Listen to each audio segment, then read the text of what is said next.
A key word in the Quran is dunya.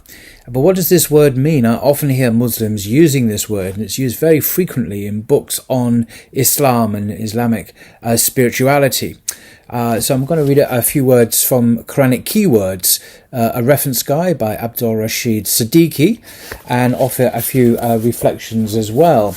And he very helpfully explains the meaning of this term and the characteristics of dunya. So as regards the meaning, he writes, Danar, this is an Arabic word, Danar means to be near or to be close, as well as to be low or lowly.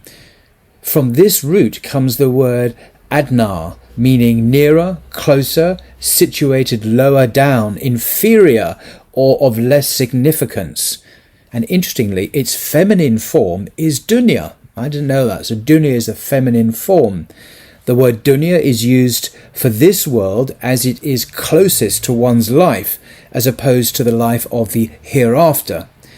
It is also considered to be base and low in comparison with the hereafter. Dunya refers to everything on this earth. So everything in this world is dunya. So that's what the word means. But as compared to the akhira, this is the hereafter, dunya is more immediate and perceptible, whereas the akhira is distant and hidden. For this reason, dunya is referred to as the fleeting life in the Quran. And it says in the Quran, nay, but you love the fleeting life and leave alone the hereafter. That's Surah 75:20. The Quran has often emphasized that this world is transitory and perishable as compared to the akhira, which is to remain forever. Nay, behold, you prefer the life of this world, but the hereafter is better and more enduring.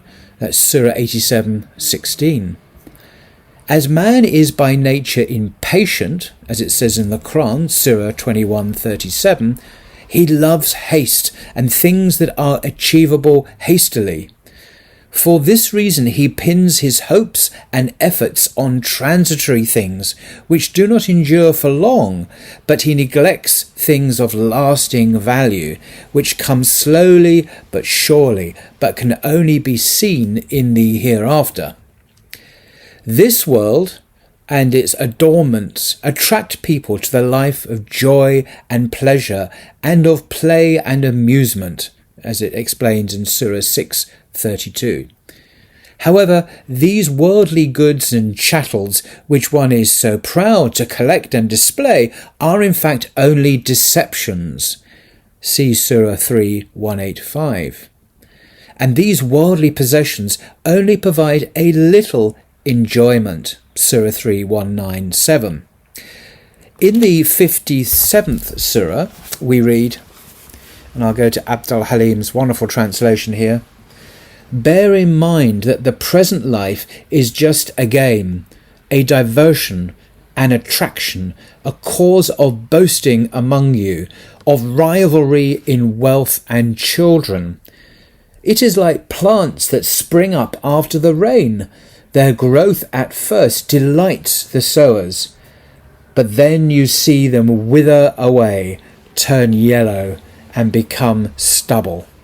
It's a remarkable verse. That's verse 20 of that chapter, the 57th Surah. And our writer continues, yet this dunya is also called a place of test, where one has to work hard in order to reap the reward from Allah. Otherwise, by neglecting one's duties, one becomes liable for the punishment in the hereafter. There is a saying of the Prophet, upon whom be peace, that this world is the farmland for the hereafter. I like that.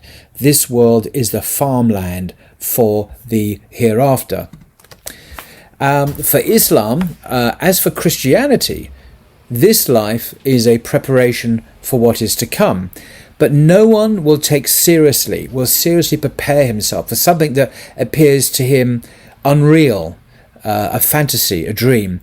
It's difficult enough for many young people to grasp in an entirely concrete way the fact that, assuming they survive, they will eventually become old people.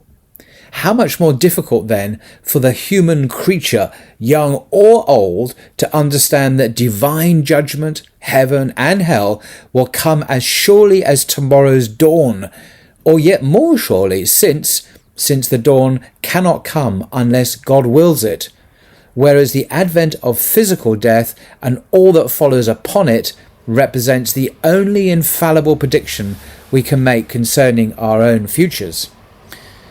It's by no means easy for those whose whole attention is focused upon the massive, apparent reality of this world to accept the fact that it can at any moment, and will at some moment, disappear like a puff of smoke.